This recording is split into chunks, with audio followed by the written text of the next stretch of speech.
और आज हम शुरू करेंगे ट्रांसइक्वलाइजर्स। तो ट्रांसइक्वलाइजर्स कौन से होते हैं? ट्रांसइक्वलाइजर्स वो केमिकल कंपाउंड्स होते हैं जिनको कि स्ट्रेस को ठीक करने के लिए या फिर मेंटल डिजीजेस जो होती है उनको ठीक करने के लिए यूज किया जाता है। तो वो होते हैं ट्रांसइक्वलाइजर्स। ट्रांसइक्वलाइजर्स यूज होते हैं मेनली एंजाइटी को रिलीव करने के लिए, स्ट्रेस को रिलीव करने के लिए, या इरिटेबिलिटी। कई बार होते हैं ना, कुछ लोगों को छोटी छोटी बातों पे इरिटेशन होने लग जाती है, ऐसे डर सा लगने लग जाता है, टेंशन रहने लग जाती है। तो ऐसी जो बीमारियों को ठीक करने के लिए यूज किए जाते हैं वो होते हैं ट्रांसइक्वलाइजर्स। ये बेसिकली केमिकल कंपाउंड्स होते हैं। जो स्लीपिंग पिल्स होती है, स्लीपिंग पिल्स में ट्रांसइक्वलाइजर्स यूज किए जाते हैं। फॉर एग्जांपल नॉरएड्रेनालाइन हो गया, आइप्रोनियाजोल हो गया, फेनेकिन हो गया, ये कुछ ट्रांसइक्वलाइजर्स की एग्जांपल्स है। नेक्स्ट आते हैं analgesics. Analgesics basically pain killing drugs होती है।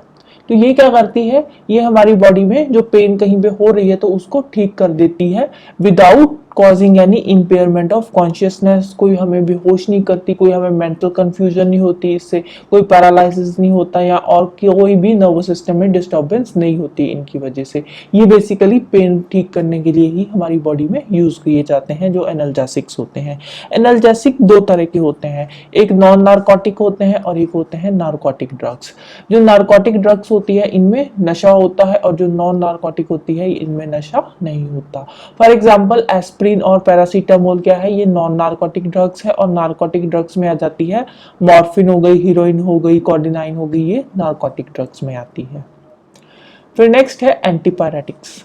एंटीपायरेटिक्स वो केमिकल सब्सटेंसेस है जो हमारे बॉडी टेम्परेचर को कम करने के लिए यूज किया जाता है in case of high fever.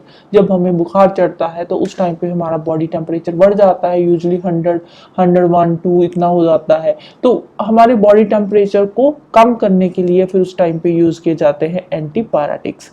For example एनाल्गिन हो गया, पैरासीटामोल हो गया, ये कुछ कॉमनली यूज्ड एंटीपायरेटिक्स है। फिर आते हैं एंटीबायोटिक्स। एंटीबायोटिक्स मेडिसिनल कंपाउंड्स है और ये बनते हैं मोल्ड्स और बैक्टीरिया वगैरह से। और इनका काम क्या है हमारी बॉडी में, ये हमारी बॉडी में बैक्टीरिया की ग्रोथ को रोकते हैं और उसको खत्म कर देते हैं। पेनिसिलिन पहला एंटीबायोटिक था जो डिस्कवर हुआ था और इसको डिस्कवर किया था हमारे अलेक्जेंडर फ्लेमिंग ने 1929 में। और ये इसकी डिस्कवरी जो अलेक्जेंडर फ्लेमिंग थे उन्होंने इसकी डिस्कवरी करी थी मोल्ड पेनिसिलियम नोटाटम से। For example some common antibiotics की यहाँ पे एग्जांपल्स दे रखी है। स्ट्रेप्टोमाइसिन हो गया, नियोमाइसिन हो गया, क्लोरोमाइसिन हो गया, रिथ्रोमाइसिन, ये कुछ कॉमनली यूज्ड एंटीबायोटिक्स है। फिर आते हैं एंटीसेप्टिक्स। एंटीसेप्टिक्स वो केमिकल्स है जो कि माइक्रो ऑर्गेनिजम्स की ग्रोथ को रोकते हैं और उनको मारते हैं। बेसिकली जो एंटीसेप्टिक्स होते हैं ये लिविंग टिश्यू पे अप्लाई किए जाते हैं। जैसे कि बॉडी पे कहीं चोट लग जाती है तो हम क्या करते हैं, हम बोलते हैं ना कि जख्म को पहले एंटीसेप्टिक से अच्छे से साफ कर लो और उसके बाद उस पर ड्रेसिंग करो।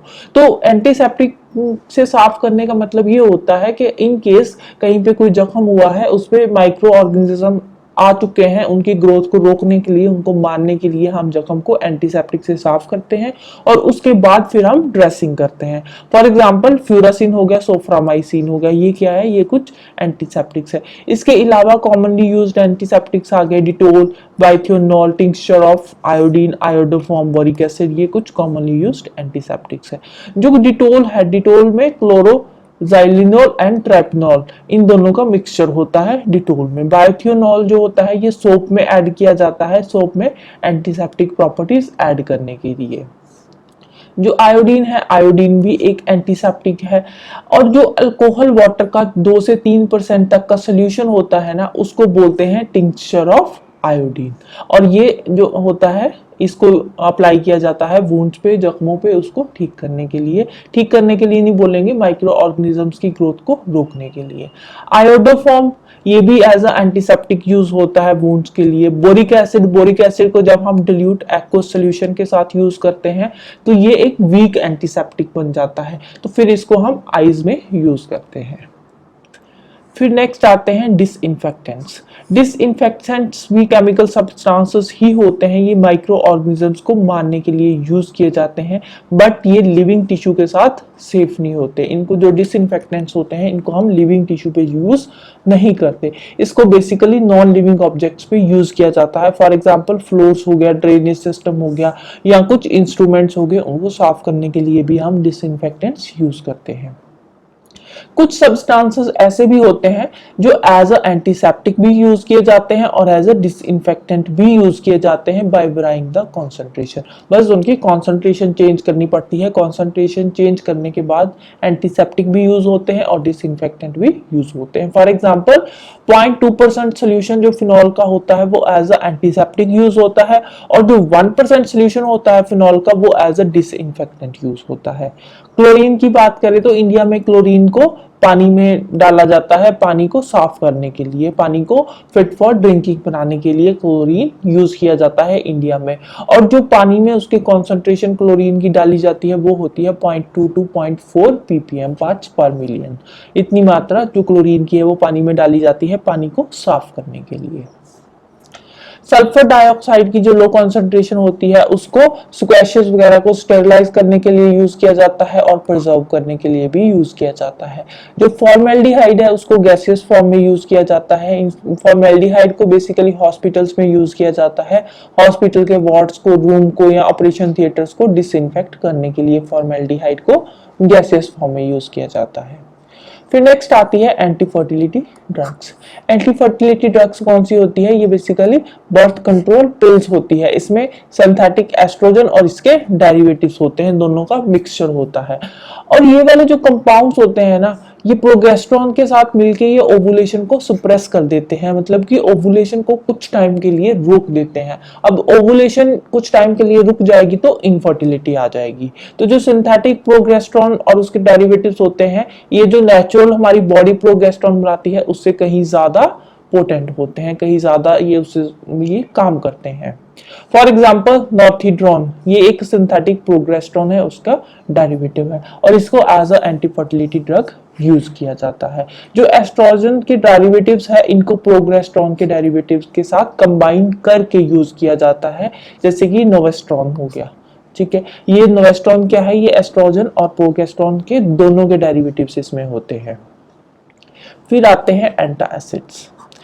अब कभी कभार क्या होता है, आपने देखा होगा हमारे पेट में क्या होता है, पेट में बहुत ज्यादा एसिड बन जाता है, तो उसकी वजह से हम इरिटेट हो जाते हैं, पेन भी होने लग जाती है, कभी कभार पेट दर्द भी होने लग जाता है। तो कभी कभार बहुत ज्यादा एसिड बढ़ने से क्या होता है, हमारे पेट में अल्सर्स हो जाते हैं। तो इसकी वजह से अब जब अल्सर्स होंगे तो पेन भी होएगी, इरिटेशन भी होएगी। तो इसको ठीक करने के लिए यूज किए जाते हैं एंटासिड्स।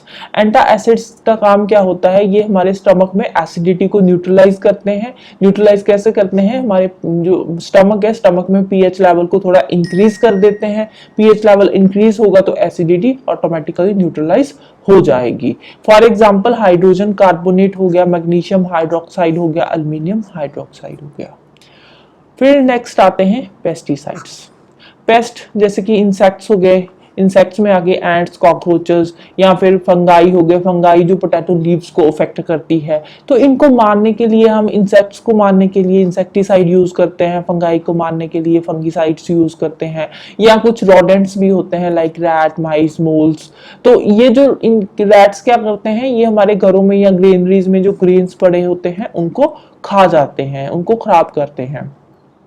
तो इनको मारने के लिए हम रोडेंटिसाइड्स यूज करते हैं, जो रोडेंट्स को मारने के लिए। इसके अलावा आपने देखा होगा जो क्रॉप्स होती है, क्रॉप्स के साथ कभी कभार क्या होते हैं, अनवांटेड प्लांट्स उग जाते हैं। ठीक है, क्रॉप का मेन प्लांट तो है ही है, बट उसके साथ अनवांटेड प्लांट्स और ऐसे ही उग जाते हैं। तो उनको क्या बोलते हैं? जो अनवांटेड प्लांट्स होते हैं उनको बोलते हैं वीड्स। वीड्स जो मेन क्रॉप होती है उसकी ग्रोथ को अफेक्ट करती है। कैसे?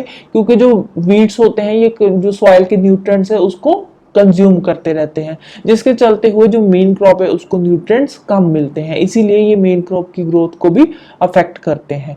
तो इनको मारने के लिए हम यूज करते हैं हर्बिसाइड्स। अब ये सारे जो अभी तक हमने पढ़े हैं, इंसेक्टिसाइड हो गया, फंगिसाइड हो गया, हर्बिसाइड्स हो गया, रोडेंटिसाइड्स हो गया, ये सारे के सारे मिलके क्या बनाते हैं? पेस्टिसाइड्स।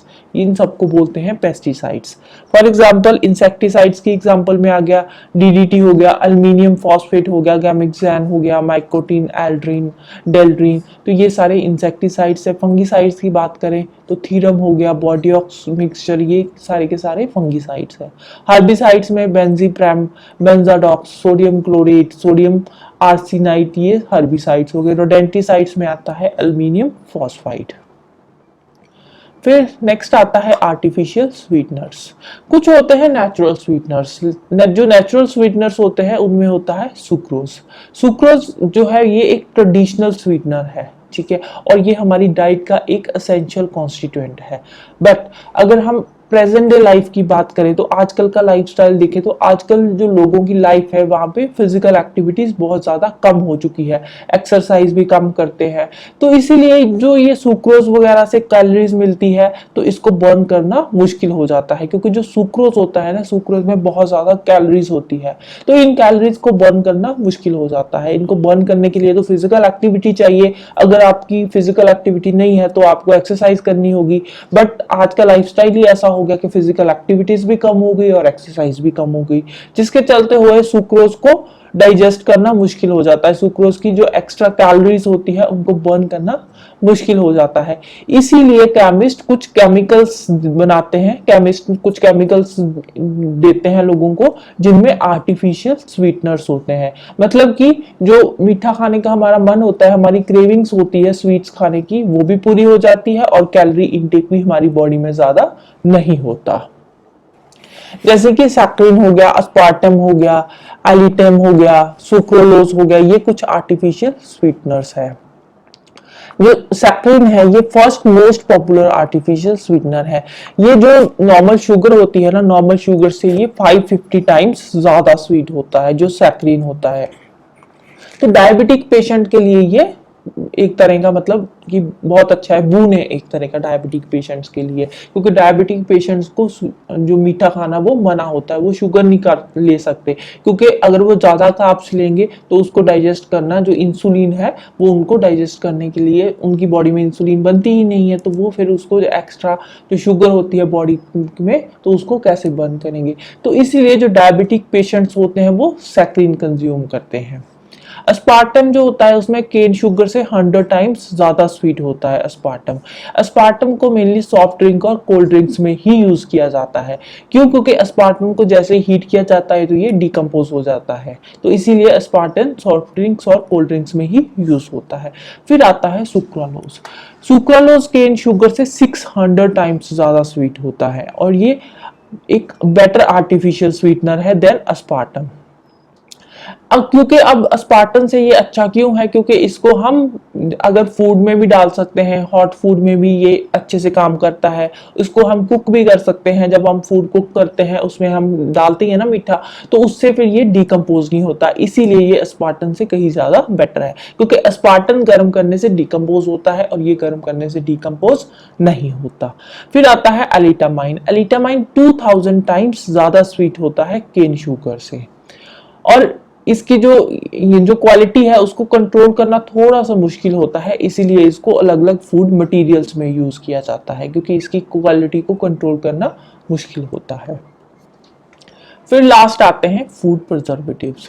फूड प्रिजर्वेटिव्स वो सब्सटेंसेस होते हैं जो फूड को खराब होने से बचाते हैं। फूड खराब क्यों होता है? क्योंकि फूड में माइक्रोबियल ग्रोथ होती है। फूड में जो माइक्रोबियल ग्रोथ होती है उसको रोकते हैं और फूड को खराब होने से बचाते हैं। जैसे कि टेबल सॉल्ट हो गया, शुगर हो गया, वेजिटेबल ऑयल्स हो गए, सोडियम बेंजोएट हो गया, ये कुछ कॉमनली यूज्ड प्रिजर्वेटिव्स है जो कि हम घरों में भी यूज करते हैं। जो सोडियम बेंजोएट होता है इसको लिमिटेड क्वांटिटी में यूज किया जाता है और जो हमारी बॉडी है फिर ये हमारी बॉडी में ही मेटाबोलाइज हो जाता है सोडियम बेंजोएट। जो सॉल्ट्स होते हैं सॉर्बिक एसिड के एंड प्रोपेनोइक एसिड के, ये भी एज अ प्रिजर्वेटिव्स यूज किए जाते हैं, right. So that's the end of chemistry. तो जाने से पहले वीडियो को लाइक कर देना, शेयर कर देना और चैनल को सब्सक्राइब कर लेना। Thank you, bye bye and have a nice day.